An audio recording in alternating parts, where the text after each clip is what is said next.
இது செய்தி மலரின் நேர்காணல் நிகழ்ச்சி. இன்றைய நிகழ்ச்சியில் கலந்து கொண்டு தன்னுடைய கருத்துக்களை தெரிவிப்பதற்காக இந்திய தவ்ஹீத் ஜமாத்தினுடைய மாநில துணைத் தலைவர் முகமது முனீர் அவர்களை சந்திக்க வருகிறோம். வணக்கம். வாழ்த்துக்கள். உங்கள் மீது ஏக இறைவனின் சாந்தியும் சமாதானமும் பற்றா பெருங்கருணையும் உண்டாகட்டுமா. முதலில் உங்களுடைய தலைவர் பாக்கர் சார் அவருடைய இழப்பு ஒரு மிகப்பெரிய இழப்பு. உங்களுக்கும் சரி, உங்களுடைய சமுதாய மக்களுக்கும் சரி, அனைத்து பிரிவினருக்குமே சரி. உங்கள் சமுதாய மக்கள் என்று சொல்லி ஒரு குறுகளாக நம்ம அவரை பார்க்க முடியாது. அனைத்து பிரிவினருக்கும் அந்த அவருடைய நினைவுகள் பற்றி தான் சொல்லுங்க. ஆமா, சகோதரர் எஸ்.எம். பாக்கர் அவர் மிக சிறிய வயதிலே இறந்துட்டார். இப்போ உள்ள மருத்துவ உலகத்துல உள்ள அப்டேட்டுக்கு 60 வயசுங்கிறது ஒரு சிறிய வயசு தான். ஆனால் முகமது நபி சொல்லிக்கிறாங்க 60 வயசுக்கு மேலே போனஸ் அப்படின்ட்டு. அது அடிக்கடி அவர் சொல்லுவார். அது தொடக்கத்திலேயே அவர் மரணித்தது உண்மையிலேயே மிகப்பெரிய வழியாக தமிழ் சமூகத்துக்கு இருக்கு. தமிழ் சமூகத்துக்கு இருக்கு என்று சொல்றதுக்கு காரணம் என்னன்னா, பாக்கர் அப்படிங்கிற ஒரு பேராளுமை அவரை ஒரு முஸ்லிம் சமுதாயத்துடைய தலைவர் என்று நம்ம உள்ளடக்காம ஒரு குறுகிய ஏதோ அடக்க முடியாது. தமிழ் சமூகத்துடைய ஒரு தலைவராக தான் பார்க்கலாம். காரணம் என்னன்னா, தமிழ்நாட்டில் உள்ள அனைத்து பிரச்சனைகளிலும் தமிழ் மக்களுடைய அனைத்து உணர்வுகளிலும் சகோதரர் எஸ்.எம். பாக்கர் இருந்தார். எந்த அளவுக்குன்னா, காவேரி பிரச்சனையா இருக்கட்டும், அங்கே எஸ்.எம். பாக்கர் இருப்பார். உங்களுக்கு எந்த சம்பந்தமான இஷ்யூஸா இருந்தாலும் சரி, விவசாயிகள் பிரச்சனையா இருக்கட்டும் அங்கே இருப்பார். வேற நியூட்ரினோ பிரச்சனையா இருக்கட்டும் அங்கே இருப்பார். விளிம்பு நிலை மக்கள், தாழ்த்தப்பட்ட பிற்படுத்தப்பட்ட மக்களுடைய பிரச்சனையா இருந்தாலும் இருப்பார். அதிகாரிகள், அரசு அதிகாரிகளுக்கு ஏதாவது பிரச்சனையா இருந்தாலும் நிற்பார். பத்திரிகையாளர்களுக்கு பிரச்சனையா இருந்தாலும் இருப்பார். இப்படி எல்லா மக்களுக்கான மனிதராக இருந்தார். கிறிஸ்தவர்களுக்கு ஒரு பிரச்சனை என்றால் அங்க பாக்கருடைய குரல் இருக்கும், அல்லது அவர் சார்ந்த ஜமாத்துடைய குரல் இருக்கும். இப்படி எல்லா மக்களுக்குமான ஒரு மனிதனாக திகழ்ந்தார். அதனால பேர் இழப்பு. அந்த இழப்பு எல்லாருமே உணர்ந்தாங்க. முதலாக அதை வருத்தம் தெரிவித்து நம்மளுடைய முதலமைச்சர் முதல் கடிதம் அறிக்கை விட்டிருந்தார்.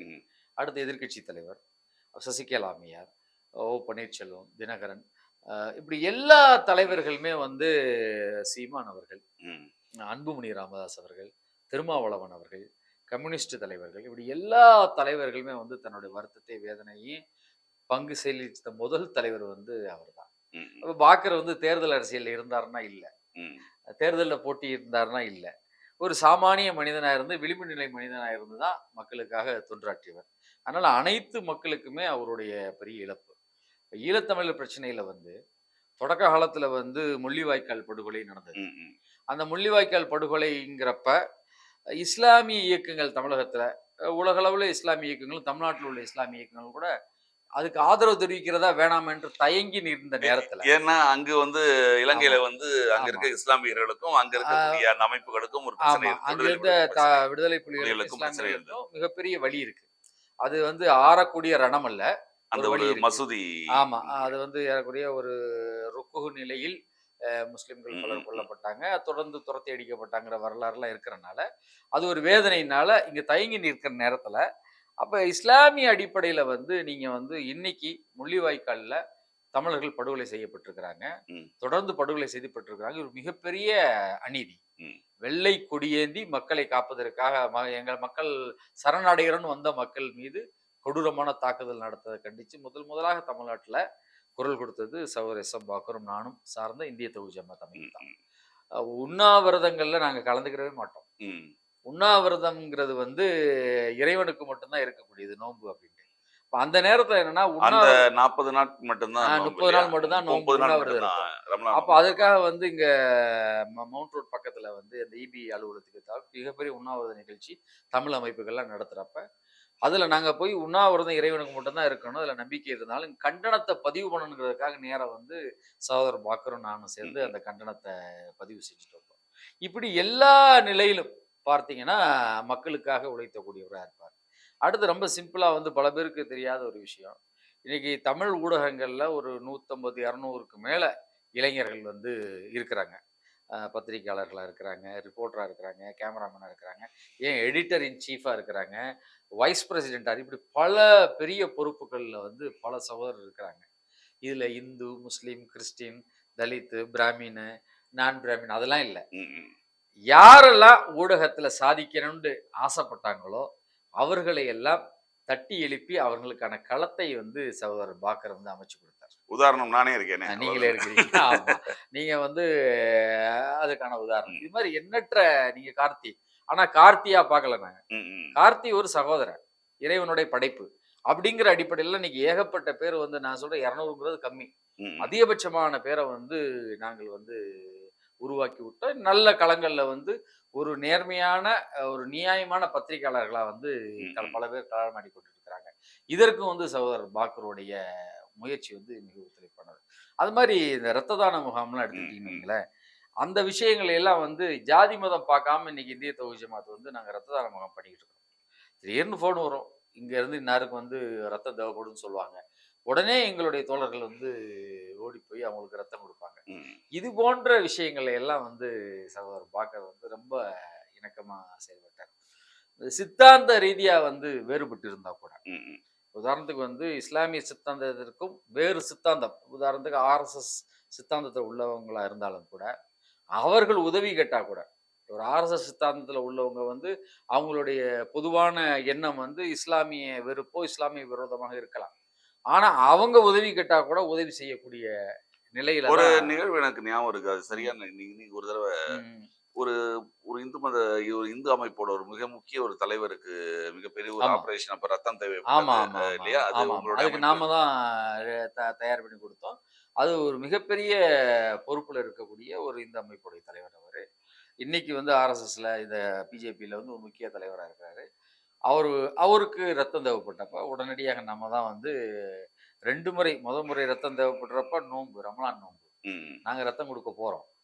போறப்ப எங்க சகோதரர்கள் போறாங்க. போறப்ப அன்னைக்கு அவருக்கு வந்து கோவிட் வந்துருச்சு. ம், கோவிட்ன்னு வந்தோனே, அந்த கோவிட் நேரத்துல தான். ம், உடனே ஸ்டாப் பண்ணிட்டு, அன்னைக்கு வேணாம் அப்படின்னு சொல்லிட்டு, அதுக்கப்புறம் 2 மாசம் கழிச்சு, அது நோன்பு தொறந்துட்டு போனாங்க. ம், ம், 2 மாசம் கழிச்சு ரத்தம் குடுத்தோம். அப்ப எப்படின்னா வந்து இதெல்லாம் யாரு என்னலாம் பார்க்கறதில்ல. ஃபோன் வரும். இப்போ ஓப்பனா சொன்னோம்னு சொல்லணும்னா, அந்த பிஜேபி யோட முக்கிய தலைவரா இருக்கக்கூடியவர், ரெஃபரன்ஸ்ல நெறைய இந்து சகோதரர்கள் இன்னைக்கு வரைக்கும் என்ட்ட ரத்தம் கட்டிட்டு இருக்கிறாங்க. ம், அப்ப இந்த மாரி விஷயங்களை எல்லாம் தொடங்கி வச்சது, தொடக்க நிலையா இருந்தது வந்து சகோதரர் வந்து பாக்கர். அதனால வந்து பலருக்கு வந்து இழப்பு. நீ அன்னைக்கு பார்க்குறப்ப அவருடைய மரணத்தின் அப்ப பார்க்குறப்ப நிறைய கூட்டம், பல்லாயிரக்கணக்கான மக்கள் வந்தாங்க. இந்த அண்ணா சாலையில தான் வந்து ம், ஊர்வலமா வந்தது. அரசு வந்து நல்ல ஒரு மதிப்பளிச்சிருந்துச்சு. எப்படின்னா, தாராப்பூர் டவர்ல இருந்து சர்ச் பார்க் வரைக்கும் அவருடைய அ ய ஜனாசான்னு நாங்க சொல்லுவோம். அத உடலை வந்து எடுத்துட்டு வந்து நியூ காலேஜ்ல போய் பிரேயர் பண்ற வரைக்கும் அவங்க ஃபுல்லா டிராஃபிக்க ஒழுங்கு பண்ணி குடுத்து, அதுக்கான ஏற்பாடெல்லாம் தமிழக அரசு நல்லா சிறப்பா பண்ணி குடுத்துருந்தாங்க. அந்த நேரத்துல பார்த்தீங்கன்னா, ஜாதி இல்ல, மதம் இல்ல, ம், மொழி இல்ல. எல்லாருமே அங்க வந்து அவருக்கு வந்து அஞ்சலி செலுத்துனாங்க. நாங்க வந்து பிரார்த்தனை செய்தார்கள்ன்னு சொல்லுவோம். அப்ப ஜெனரலா புரியிறதுக்காக சொல்றேன். ம், அஞ்சலி செலுத்தாங்க. நேரா பார்த்தாங்க. ஒரு சகோதரிலாம் பார்த்தா, அவர வந்து பாசமா வந்து பல பேர் காக்கான்னு கூப்பிடுவாங்க. ம், அப்போ ஒரு சகோதரி உயர்நீதிமன்ற வழக்கறிஞர், உச்சநீதிமன்றத்திலும் இருக்கிறாங்க. ம். அவங்க வந்து இனிமே நான் காக்கான்னு சொல்லிட்டு கதறி அழுத காட்சியெல்லாம் பார்க்குறப்ப உண்மையிலேயே ரொம்ப நெருடலா இருந்தது. நீங்க அந்த அரசியல் இயக்கமாக இப்ப இருக்கக்கூடிய மனிதநேய மக்கள் கட்சி, அதற்கு முன்பாக இருந்த ம். தமிழ்நாடு முஸ்லிம் முன்னேற்ற ஆமா, ஆமா. கழகத்திலிருந்து பிரிஞ்சு வந்திருந்தாலும் கூட, ம். அவர் ஜவஹர்லா வந்து மிக பெருமையாக இறுதி அஞ்சலிக்கு அப்புறம் அவர் பல்வேறு முகநூல்லேயே பல்வேறு இது ஆமா, பார்க்கலாம். ஆமா. அவர் சம்பந்தம் எப்படின்னா அவர் ஜவஹர்லா சொல்லியிருந்தது. ஆமாமாமா. பேராசிரியர் ஜவாஹிர்லா அவர்களுக்கும், எஸ்.எம். பாக்கருக்கும் எனக்குமான தொடர்பு வந்து நீண்ட கால தொடர்பு. ம், மாணவர் இயக்கத்திலே இருந்து தொடர்பு வருது. 2 பேரும் இணைந்து வந்து பேராசிரியர் ஜவாஹிர்லாவும், இப்போடைய தற்சமய மனிதநேய மக்கள் கட்சியுடைய தலைவரும், எம்எல்ஏவா இருக்கக்கூடியவரும், பாக்கரும் தொடர்ந்து பயணிச்சிருக்கிறாங்க. ம், இங்கு வந்து விளிம்பு நிலை மக்கள், தலித் மக்கள், பிற்படுத்தப்பட்ட மக்கள் எல்லாரும் இஸ்லாமியர்களுக்கான விடுதலைக்காக, கல்விக்காக அவர்கள் வந்து பெரிய உழைப்ப ஒரு மாணவர் பருவத்திலிருந்து செஞ்சிருக்கிறாங்க. அந்த அடிப்படையில தான் அவர் வந்து முகநூல்ல கூட பதிவு போட்டாரு. பல்வேறு ரீதியான உதவிகளை வந்து அவரு செஞ்சாரு. இப்படி இது மட்டும் இல்ல. தமிழ்நாட்டுல இருக்கக்கூடிய அந்த காலகட்டத்தில இருக்கக்கூடிய தலைவர்கள் இருக்கிறாங்கல்ல. உதாரணத்துக்கு வந்து முன்னாள் வக்ஃப் வாரிய தலைவரா இருக்கட்டும் நம்ம சகோதரர் ஹைதர் அலி. ம். அப்புறம் இப்ப முன்னாள் எம்எல்ஏ இருக்கட்டும் தமீம் அன்சாரி. தமிழ்மகன் சாரி. அப்புறம் பி. ஜெயலலாவுதீன். ம். பெரிய இஸ்லாமிய religious leader P. Jainulabdeen. PJ. PJ அப்படின்னு ஷார்ட்டா சொல்லுவாங்க. இது மட்டும் இல்லாம எந்தெந்த தலைவர்கள் இருக்கிறாங்களோ, இப்ப தெஹ்லான் பாக்கிவியா இருக்கட்டும், எஸ்டிபி உடைய தலைவர் முபாரக்கா முபாரக். இருக்கட்டும், ம். ஆசா உமர் ஃபாரூக், ஜமாத்தே இஸ்லாமிங்கிற ஒரு அமைப்பு இருக்கு. அதனுடைய தலைவர் ஹனீஃபா மன்பகி, சிக்கந்தர், ம். இப்படி பலதரப்பட்ட தேசிலி கட்சியுடைய பஷீர் அகமது, பஷீர் அஹமத். இப்படி பலதரப்பட்ட தலைவர்கள், இஸ்லாமிய தலைவர்களும் அவரோட நெருங்கி பழகி பல களங்கள்ல அவரோட ம். இருந்திருப்பாங்க. ஒரு டாப் லீடரு, ஒரு பெரிய சமுதாய தலைவர் அப்படின்னு இல்லாம நீங்க வந்து கிரவுண்ட்ல நின்று ஒரு சாதாரணமா டீ குடிக்கக்கூடிய சூழல் நீங்க சகோதரர் பாக்கர்ட்ட பார்க்கலாம். ம். அதனால எல்லா மக்களையும் நேசிக்கக்கூடியவங்க, பல கட்டங்கள்ல எல்லாருமே வந்து ஒரு உந்து சக்தியா வந்து சகோதரர் பாக்கரோட இருந்திருக்கிறாங்க. அன்னைக்கு அரசியல் களங்கள்லயும் பல இதுல நிகழ்வுல ஆமா, இப்ப கடந்து. தேர்தல் அரசியல்ல பாத்தீங்கன்னா, தமிழ்நாடு முஸ்லிம் முன்னேற்ற கழகத்துல அவர் பொருளாளரா பயணிச்சாரு. ம். தமிழ்நாடு தௌஹீத் ஜமாத்துல பொதுச் செயலாளரா பயணிச்சாரு. இந்திய தௌஹீத் ஜமாத்துல தலைவரா இருந்தாரு. நிறுவன தலைவரா இப்ப இருக்கிறாரு, இறந்துட்டாரு. பட் இந்த 3 காலகட்டத்திலயுமே வந்து இந்த 3 இயக்கங்களுமே வந்து தேர்தல்ல போட்டியிடாத இயக்கங்கள். ஆனால் ஆனால் தேர்தல் களத்துல ஆதரவு ஆதரவு தெரிவிப்பாங்க. தெரிவிப்பாங்க. அப்போ வந்து மக்களுக்கு வந்து யாருக்கு ஆதரவு தெரிவிக்கலாம், ம். எதற்காக ஆதரவு தெரிவிக்கலாம் அப்படிங்கிற பரப்புரையை வந்து மக்கள் மத்தியில எடுத்து செய்யறது, பரப்புரை செய்வது, அவங்களுக்கு அந்த கருத்துக்களை வந்து வலிமையா எடுத்து வைக்கிறதுல பாக்கருடைய பங்களிப்பு மிகப்பெரிய பங்களிப்பு. எந்த அளவுக்குன்னா, ரொம்ப சர்வசாதாரணமா எல்லா தலைவர்களுமே பார்ப்போம் நாங்க. ம். முன்னாள் மறைந்த முதலமைச்சர் ஜெயலலிதா அவர்கள் பார்த்தீங்கன்னா, ஒரு இரும்பு கோட்டையில இருப்பாங்க, எஃகு கோட்டைக்குள்ள இருப்பாங்க. அவர் யாரையுமே சந்திக்க முடியாது அப்படின்னு நினைக்கக்கூடிய சமயத்துல மிக எளிதாக நாங்கள வந்து அவரை சந்திப்போம். நீங்க ஒரு ஆதரவு தெரிவித்து ஆமா. நேரடி சந்திச்சீங்க இல்லையா? பல தடவை தேர்தல்ல சந்திச்சிருக்கோம். தேர்தல்ல ஒரு ஆமா. தேர்தல்ல கூட நீங்க ஆமா, பல தடவை நம்ம சந்திச்சுக்கிறோம். நம்மளுடைய கோரிக்கைகளை அவர்கிட்ட சொல்றப்ப, அந்த கோரிக்கையெல்லாம் வந்து நிறைவேற்றி தந்திருக்கிறாங்க. நாங்க எங்களுடைய சந்திப்புகள் யாரா இருந்தாலும் சகோதரர் பாக்கருடைய சந்திப்புகள் சமூக ரீதியா, மக்கள் ரீதியாகத்தான் அந்த சந்திப்புகள் கண்டிப்பா இருந்தது. இப்போ உங்களுடைய ஆதரவு, உங்களுடைய எதிர்ப்பு யாருக்கு? தமிழகத்தை பொறுத்தவரைக்கும் தமிழகத்த உங்கள் ஆதரவு நீங்க ஒரு காலத்துல அதிமுகவுக்கு ஆதரவு ஆமா. தெரிவிச்சீங்க. ஏன்னா அப்புறம் பிஜேபி இருந்ததுனால அதிலிருந்து விலகி ஆமா, இருந்தீங்க. ஆமா, இப்போ அவங்க ஆமா. பிஜேபிலயும் இல்ல, ஆமா. தனியா இருக்காங்க. ஆமா, ஆமா. திமுகவும் இருக்கு. நீங்க ஆமா. உங்களுடைய ஆதரவு யாருக்கு? அரசியல் நிலைப்பாடா? இப்ப ஆக்சுவலி எப்படின்னா, போன சட்டசபை தேர்தல்ல அதுக்கு முன்னாடி வரைக்கும் ஏறக்குறைய 15 ஆண்டுகளா வந்து நம்ம அண்ணா திராவிட முன்னேற்ற ஆமா. கழகத்தை ஆதரிச்சோம். ஜெயலலிதா அம்மையார். காரணம் வந்து வேற புறநோக்கம்லாம் இல்ல. சமுதாய நோக்கம் தான். சமூகத்துக்கு நன்மை கிடைக்கணும், இடஒதுக்கீடு கிடைக்கணும், சிறையில் உள்ளவர்கள் வந்து விடுதலை செய்யப்படணும். அந்த 2 கோரிக்கையை மையமா வச்சு தான் செஞ்சோம். அதற்கான முன்னெடுப்புகள்லாம் அவங்க எடுத்தாங்க. அதுக்கப்புறம் வந்து 2வது எபிசோட்ல வந்து 2வது ரெஜிம்ல வந்து எடப்பாடி பழனிசாமி வந்தாங்க. நாங்க ஜெயலலிதா அம்மையார்ட்ட வச்சிருந்த கோரிக்கை 3.5% இடஒதுக்கீடை 7ஆக உயர்த்தி தரணும்னு. அதற்கான இன்ஃப்ராஸ்ட்ரக்சர் ஒர்க்லாம் அவங்க பண்ணாங்க. அப்புறம் மரணிச்சுட்டாங்க. இறைவனுடைய நாட்டம். அவங்களுக்கு வந்து ஆயுள நீட்டிக்கல. வருத்தம் தான் சமூகத்துக்கு. அவங்க மரணிச்சுட்டாங்க.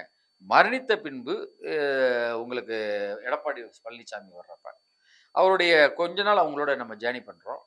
ஜேர்னி பண்ணிட்டு இருக்கிறப்ப சசிகலா அம்மையார் வந்து சிறைக்கு போயிடுறாங்க. அதுக்கப்புறம் அவருடைய நடவடிக்கைகள் வந்து மாற்றமா இருந்ததுனால, பிஜேபியோட கூட்டணி வச்சனால, சென்ற சட்டசபை தேர்தல்ல வந்து நம்ம அவங்களுக்கு ஆதரவு தெரிவிக்கல. ம். ரொம்ப திமுக வந்து அப்ரோச் பண்ணாங்க. திமுகவுடைய அண்ணா அறிவாலயத்திலேருந்து நம்மளுடைய தொடர்பு கொண்ட பின்னாடி, அதனால நம்ம திராவிட முன்னேற்ற கழகத்துக்கு ஆதரவு என்ற நிலைப்பாட நம்ம எடுத்தோம். அது தொடர்ச்சியா வந்து அது மாரி அந்த நிலைப்பாடுல போய்க்கிட்டு இருக்கிறப்ப, இப்ப பாராளுமன்ற தேர்தல் வந்தது. ம். பாராளுமன்ற தேர்தல் வந்தப்ப, பாராளுமன்ற தேர்தல்ல யாருக்கு ஆதரவு எடுக்கணும்? நான் உதாரணத்துக்கு வந்து சகோதரர் பாக்கரோ, நானோ, இன்னும் மாநில நிர்வாகிகள் மட்டும் எடுக்கக்கூடிய முடிவு அல்ல. யூசுவலா நாங்க வந்து சும்மா சில பேர் என்ன சொல்லுவாங்கன்னா, சும்மா ஒரு பொதுக்குழு, செயற்குழுன்னு இருக்கும். கூட்டுவாங்க, பேசுவாய்ங்க. இல்ல தலைவர்கள் அது ஒரு பல பல கட்சிகள செயற்குழு ஆமா. முடிவு செய்யும் அப்படின்னு சொல்லுவாங்க. செயற்குழு முடிவு அவங்க செய்யும், முடிவு பொதுக்குழு செஞ்சுட்டு முடிவு செயற்குழு செய்யலாம். சொல்லுவாங்க. இவங்க முடிவு செஞ்சு அவங்கள்ட்ட திணிப்பாங்க. அப்படிலாம் இல்ல. ஒரு ஆரோக்கியமான ஜனநாயக ரீதியான விவாதங்களை நாங்க மேற்கொள்வோம். உதாரணத்துக்கு வந்து நான் இருக்கிறேன்னு வைங்களேன். நான் அதிமுக ஆதரிக்கணுன்ட்டு நான் பேசுறேன்னா, எங்க அமைப்பில உள்ள பொதுச் செயலாளர், அன்றைய பொதுச் செயலாளர் சித்திக் இருந்தாருன்னா, அவர் திமுகவ தான் ஆதரிக்கணும்னு சொல்லிட்டு, அவர் ஏன் அத பட்டியலிடுவார். ம். ம். இப்போ அது இல்லாட்டா நான் முகமது சிப்லின்ட்டு சகோதரி இப்போ பொதுச் செயலாளர் இருக்கிறாரு. அவர் ஒரு டாபிக் பேசினாருன்னா, நான் ஒரு ஏன் இவங்கள ஆதரிக்கணும்னு மக்கள்ட்ட விளக்கமா சொல்லுவோம். இப்போ அபு ஃபைசல்ன்ட்டு பத்திரிகையாளர் இருக்கிறார், மாநில செயலாளர். அவர் இருக்கிறாருன்னா, அவர் ஒரு நிலைப்பாடு எடுத்து சொல்லுவார். இப்படி 2 நிலைப்பாடு அதிமுக, திமுக தானே. இந்த 2 நிலைப்பாடையும் எங்களுடைய பொதுக்குழுல விவாதிக்கப்பட்டு, பொதுக்குழு உறுப்பினர்கள் வந்து யார விரும்புறாங்கிறதுக்கு பின்னாடி தான் நாங்க முடிவ எடுப்போம். அது ஒரு விவாதமே ஆகும். ஒரு தடவ பார்த்தீங்கன்னா, அண்ணா திராவிட முன்னேற்ற கழகத்துக்கு தான் ஆதரவு தெரிவிக்கணுங்கிற மனநிலையில சகோதரர் பாக்கர் இருந்தாரு, நாங்கலாம் இருந்தோம். ம். அந்த நேரத்துல ரொம்ப ஒரு பெரிய அளவுல வந்து நிர்வாகிகள் மத்தியில ஏன்னா ஒட்டுமொத்த தமிழ்நாட்டு முஸ்லிம் அமைப்புகளும் டிஎம்கேயோட நிக்கிறாங்க. நாங்க ஒரு ஆள் தான் ஏடிஎம்கேல இருக்கோம். அப்போ எங்களுடைய நிர்வாகிகளோட மனநிலை வேற மாதிரி இருந்துச்சு. ஒரு கொஞ்சம் வாக்கு வித்தியாசத்துல தான் அதிமுக ஆதரவு பண்ணணுங்கிற முடிவு எடுத்தோம் அன்னைக்கு. ம். ஆனா நாங்க எடுத்த முடிவை மக்கள் மத்தியில கொண்டு கொண்டு போனோம். எல்லா இஸ்லாமிய அமைப்புகளும் திமுக பக்கம் இருந்தாங்க. இப்ப யார் யாரெல்லாம் எல்லாம் திமுக பக்கம் இருந்தாங்க. நாங்க ஒரு அமைப்பு மட்டும் தான் அதிமுக பக்கம் இருந்தோம். ஆனா மொத்தமா எடுத்து கொண்டு போய் பிரச்சாரத்தை மேற்கொண்டோம். நான், சகோதரர் பாக்கர், சகோதரர் சித்திக், இன்னும் மாநில நிர்வாகிகள் எல்லாம் எடுத்துட்டு பெரிய அளவுல கிளை மாவட்டம் எடுத்துட்டு போனோம். 40 தொகுதியிலுமே வந்து ஜெயலலிதா மாதிரி அன்னைக்கு ஜெயிச்சாங்க. ம். ஆனா இப்ப வந்து எடப்பாடியார் அவங்க வந்து இப்போ ஒரு நிலைப்பாடு பிஜேபி ஆதரவு நிலை எடுத்ததுனால அப்ப விலகினீங்க. பிஜேபி ஆதரவு நிலை எடுத்தது மட்டும் இல்லாம ஒரு நம்பகத்தன்மை இல்லாம இருந்தது இந்த பாராளுமன்ற தேர்தலில். ஏன்னா இவர் எலெக்ஷனுக்கு பின்னாடி காங்கிரஸ் இது பிஜேபி மெஜாரிட்டியா வந்தா மாறிடுவாங்க ஒரு இருந்ததுனால நம்ம கிளை மாவட்ட நிர்வாகிகள்ட்ட எல்லாம் பேசணும். அவங்க எல்லாருமே இந்த ட்ரிப் பாத்தீங்கன்னா ஒரு மாவட்ட நிர்வாகி கூட திமுக அதிமுக ஆதரவு பண்ணணும் ஒரு நிலைப்பாடுக்கே வரல. எல்லாம் ஏன்னா அந்த ஐஎன்டிஏ கூட்டணி இருக்குல்ல, இந்தியா கூட்டணி இருக்குல்ல, அந்த கூட்டணி விஷயத்துல தான் ரொம்ப தெளிவா இருந்தாங்க. ஏன்னா ராகுல் காந்தி வந்து ஒரு பெரிய மாற்றத்தை இந்தியாவில் கொண்டு வருவார். அதனால இந்தியா கூட்டணிக்கு பக்கம் நம்ம நிற்போம். ஸ்டாலினும் ஒரு நம்பிக்கை நட்சத்திரமா இருக்கிறார். அதனால ஸ்டாலின் பக்கம் நம்ம நிற்போம். அப்படிங்கிற அடிப்படையில் இந்தியா கூட்டணிக்கு ஆதரவு தெரிவிச்சு நாம இருந்தோம். அந்த அடிப்படையில் அந்த தேர்தலில் வந்து ஓரளவுக்கு நாங்கள் பெரிய அளவில் பங்களிச்சோம். பெரிய அளவில் பிரச்சாரத்தை மேற்கொண்டோம்.